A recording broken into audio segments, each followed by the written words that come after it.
apabila kita mendengar perkataan saksi, kita mungkin membayangkan seseorang yang melihat atau menyaksikan sesuatu dengan panca inderanya sendiri dan kemudiannya mampu pula berkongsi testimoni dan pengalamannya kepada yang lain akan apa yang dipersaksikannya.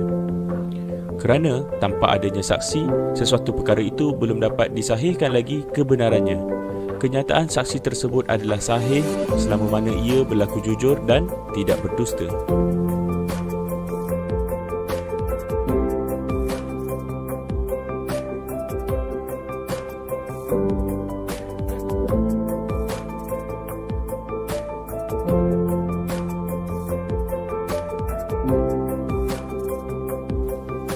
Persoalan terbesar bagi umat manusia hari ini adalah siapakah saksi-saksi Allah yang menyaksikan kebesaran dan keesaan Allah.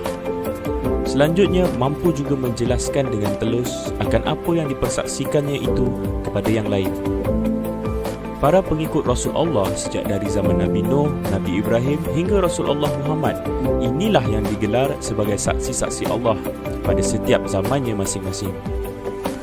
Mereka adalah orang-orang yang mengimani dan menyaksikan ketauhidan Allah dan kerasulan utusannya itu dan meyakini sepenuhnya bahawa Rasul itu mampu membimbing mereka ke syurga. Saksi-saksi ini wajib membuktikan persaksian mereka dengan tunduk patuh kepada segala perintah dan meninggalkan segala larangan Allah yang diwahyukan melalui Rasulnya itu tadi. Seseorang yang menjadi saksi harus betul-betul menyaksikan atau menjadi saksi akan apa yang dipersaksikannya dengan cara memahami dan melihat sendiri secara faktual dan spiritual. Jika seseorang itu tidak memahami akan apa yang dipersaksikannya, maka itu adalah saksi yang batil kerana dia bersaksi atas hal yang tidak difahami. Akibatnya, hari ini ramai orang yang melafazkan kalimah syahadah tetapi tidak memahami esensinya dan terus-menerus melakukan kerosakan di muka bumi dan di dalam kehidupan seharian mereka.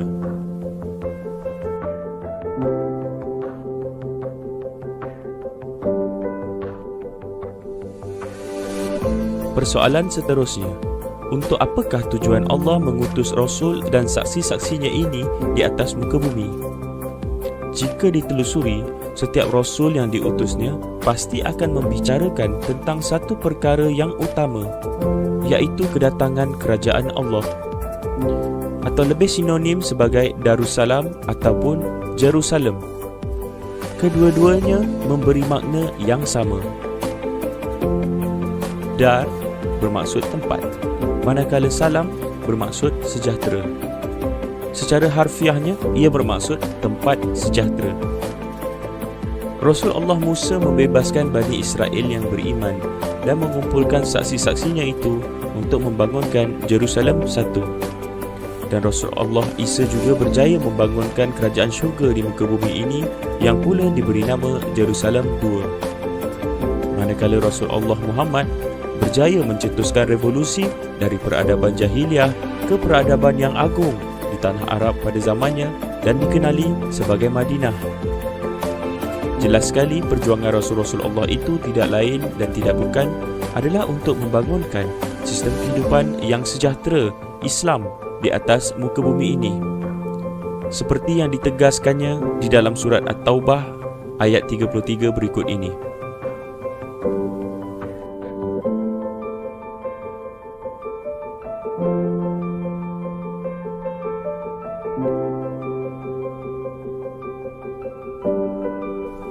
Akhir kata, mari kita bertanya kepada diri sendiri, adakah ucapan persaksian dua kalimah syahadah kita selama ini cukup atau sekadar dibatasi ucapan? Kerana sebagai saksi-saksi sejati yang menyaksikan pasti akan mampu untuk berkongsi testimoni dan pengalamannya kepada yang lain akan apa yang dipersaksikannya. Itulah bukti bahawa kita benar-benar melihat dan memahami secara faktual dan spiritual akan persaksian yang kita ucapkan.